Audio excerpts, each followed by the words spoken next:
สบายดีทุกคนยินดีต้อนรับเข้าสู่ซอกของน้องตุ๊กตาเด้อตอนนี้เขาจะเอารถใหญ่ทุกคนเนาะข้ามฝั่งทุกคนจากฝั่งนี้อันนี้เป็นแม่น้ำเงื่อนเหมือนบอ แม่น เขาจะครั้งแรกที่จะแบบว่าได้เอารถข้ามจากฝั่งนี้ไปฝั่งคุณโดยที่ว่าเขาอะน่ะอยู่ข้างๆรถและอยู่แบบอยู่ในเหือ บ่เคยเห็นจากเทือแล้วก็บ่เคยมาจากเทืออีก บ่เคยเห็นเป็นแบบนี้แล้วก็เป็นครั้งแรกที่จะได้แบบสะพัดเคยเห็นอยู่เคยเห็นจริงๆแต่บ่เคยขึ้น แม่ นะ นบ่ แต่เธอที่เคยเห็นเคยขึ้นพร้อมมาครั้งแรกเลยมีแต่ญาติพี่น้องต้องการได้ทุกคนอันนั้นเขาจะแบบมันจะมีเฮือนลำเดี่ยวแบบไปมาไป แม่น แต่ว่าที่เขากำลังเอาตัวคุณฟังได้มันถ่ายคือสวัสดีกันไว้ก่อน แก้เครื่องไหมแก้เครื่องไหม ป้า แกเครื่องอาบเลย เด็กน้อย แม่ถ่ายรูปอ่ะ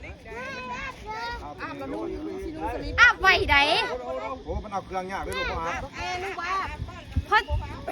เหือสิข้ามาฮ้อนแล้วนี่ พุ่นเข้ามานี่เลย ขัดอาบแล้วบ่ได้ขึ้นเหือนำกันได้ทะเลมาน้ำโคตรใส่เลยเนาะบรรยากาศดีๆทุกคนเดี๋ยวให้เบิ่งแถวรอบๆแม่บางคนกินข้าวอีกเลย มองกินข้าว เราไปน้องตุ๊กฝากฝากมากสลีไว้ดำไม่ปลา ให้ป้ากินนะแล้วจังจะเอามาให้อยู่รถ ไม่ยอมจะซื้อดอกป้าเหือพุ่นอ่ะแม่อันจักอันเดียวคือหมานั่นแหละ แม่ก็บ่ฮู้เด้ เหือจักอันเดียวคือว่านั่นใดเหือจักอันเดียวคือว่าแบบเอามาได้วะอันนี้ป่ะอันนี้ไม่อยาก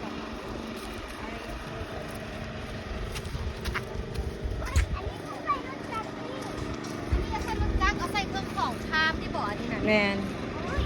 ดีเนาะอี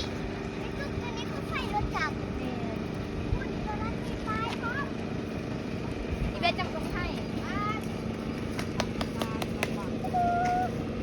ข้างขนาดเลยทุกคน เนาะคัก บรรยากาศมันได้อ่ะน่าดีแทน